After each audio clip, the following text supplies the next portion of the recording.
Es importante que el autor conozca cómo puede hacer pública y divulgar sus obras. En este caso, hoy vamos a hablar un poquito de los conceptos de divulgación y la duración que tienen los derechos de autor respecto a sus obras.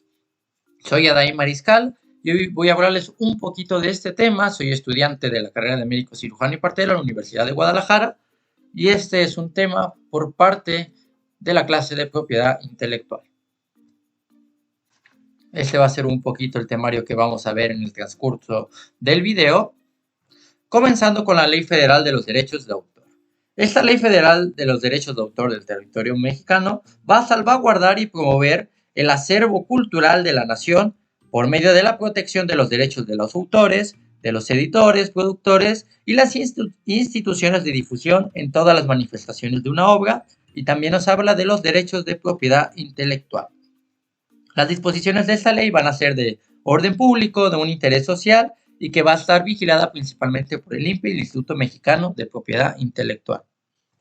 Hablando un poquito de la divulgación, en esta ley, en el artículo 16, nos menciona que es el acto de hacer accesible una obra literaria y artística por cualquier medio al público, que sea por primera vez, con la cual deja de ser inédita. En este caso, el autor tiene la expresión de su obra y la manera en que él quiera divulgarla o hacerle según su consentimiento, ya sea de forma electrónica, de forma física, y que lo haga accesible a todo el público. ¿Cómo se plasma en el medio físico? Nos lo menciona en el artículo 17, que deben ostentar la expresión de derechos reservados o su abreviatura D.R, seguida del símbolo de copyright, y en su caso, si se amerita el número internacional normalizado que le corresponda, es importante que lleve el nombre completo y la dirección del titular del derecho de autor y el año de la primera publicación.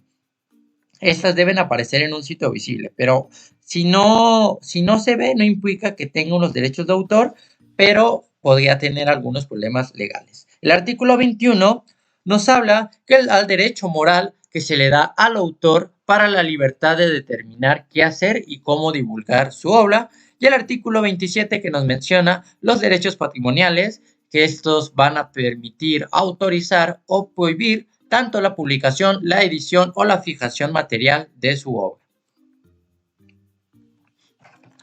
La duración de los derechos de autor nos lo menciona en el artículo 18, 19, 20 y 29, los primeros 3 respectos a los derechos morales, que nos habla que el autor, como único primogénito y perpetuo titular de los derechos morales sobre su creación, a él nunca se le va a quitar el título de que él fue quien tuvo la idea. El artículo 19 nos menciona que el derecho moral es imprescriptible, irrenunciable e embargable.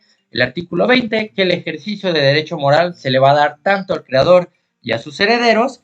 Y el artículo 29 nos habla de los derechos patrimoniales hasta la vida del autor, hasta la muerte, y 100 años a partir de su muerte y a partir de su divulgación. En este caso, si el titular del derecho patrimonial, ya sean sus herederos o el mismo autor, muere, este va a corresponder al Estado y se va a hacer de dominio público.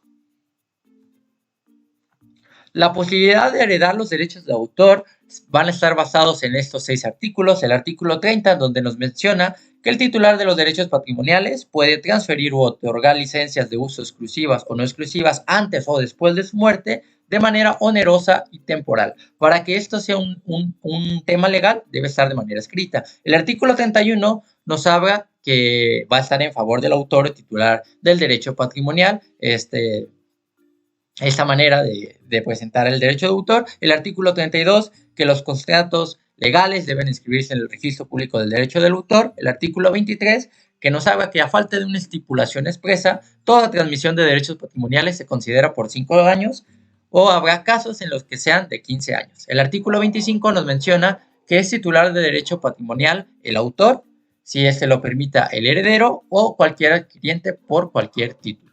Y el artículo 21, como habíamos mencionado con anterioridad, en el caso de los herederos, solo podrán ejercer las fracciones 1, 2, 3 y 6 de la Ley Federal de los Derechos de Autor, que nos menciona de las disposiciones generales, los derechos morales y de la transmisión de los derechos patrimoniales. Y por último, las limitaciones del derecho de autor y de los derechos conexos, respectivamente. Por último, poner un ejemplo respecto a la divulgación y la duración de los derechos de autor del señor Roberto Gómez Bolaños por las tantas creaciones literarias, escenográficas, que fueron difundidas tanto en medios físicos como electrónicos y que han pasado una gran serie de transformaciones, incluso siendo traducidas. En este caso, el señor falleció y sus obras, al dar ese derecho patrimonial, se lo da a su esposa y a sus hijos, quienes ellos se encargan de saber qué hacer con la divulgación de las obras literarias del señor Roberto Gómez Bolaños. De mi parte sería todo. Gracias.